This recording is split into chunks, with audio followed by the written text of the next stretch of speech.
लेकिन आपके आदत में सुधार दिखाई दे रहा है। स्थान व्यवस्था अच्छी हुई, वही लोग हैं। एक नियम व्यवस्था मर्यादा से बैठना सीखे, यह भी आदत में सुधार है। कितना अच्छा लग रहा है। तो व्यक्ति वही है, लेकिन धीरे धीरे आदत में सुधार हो रहा है। तो हम सफलता की ओर बढ़ रहे हैं। ये भागवत भगवान को मिलाने वाली, भगवान से मिलने वाली एक श्रेष्ठ नौका है, तरणी है नौका, जिस पर हम बैठ करके भगवान के पास पहुंच सकते हैं। लेकिन नौका पर चढ़ने का भी एक कला होता है। आप चाहे जैसे चढ़ के नहीं जा सकते हैं, उसमें भी अपने को संभालना होता है। नाव पानी में रहती है, तो नाव पानी में है, उस तरह से व्यक्ति को रहना चाहिए कि नाव पानी में रहे, लेकिन पानी नाव में ना रहे। जब पानी नाव में आ जाता है तो नाव डूब जाती है। तो हमें संसार में इस तरह रहना है जैसे नाव पानी में है। तो जब नाव पानी में रहती है तो वह अपने गंतव्य तक पहुंच सकती है। उस संसार सागर को हम पार कर सकते हैं। लेकिन जब पानी नाव में आ जाएगी तो हम सागर में डूब जाएंगे। तो हमारा जीवन ऐसा होना चाहिए जैसे नाव पानी में चलती है, और प्रयास करना चाहिए कि पानी नाव में न आने पाए।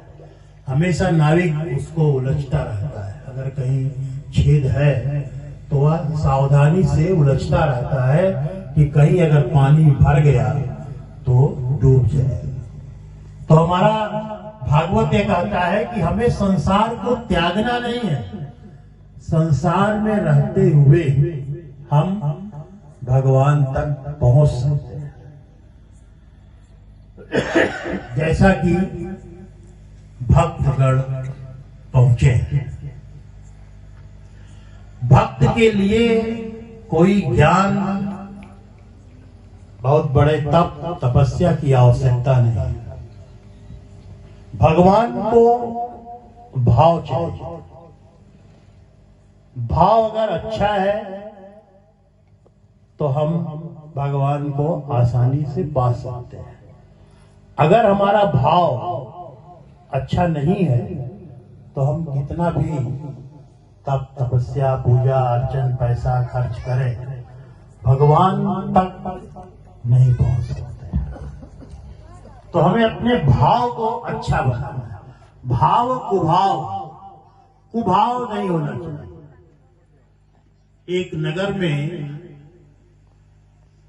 एक राजा और एक सेठ रहते हैं।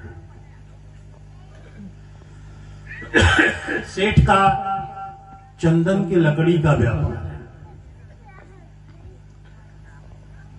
तो राजा के मन में एक दिन ये भाव आया कि सेठ के बच्चे नहीं हैं। सेठ अगर मर जाए तो उसका पूरा धन राजकोष में आ जाएगा, क्योंकि उसका कोई उत्तराधिकारी नहीं है। और उसी रात सेठ के मन में यह भाव आया कि अगर राजा मर जाता, इसके चिता में लगने के लिए चंदन की लकड़ी जाती, तो हमारा जो चंदन का व्यापार है, ये जो लकड़ियां घुल रही हैं, ये सब बिक जाती, तो हमारा व्यापार घाटे में जो चल रहा है वो सही हो जाता। तो दूसरे दिन प्रातः काल वह सेठ राजा के यहां पहुंचता है।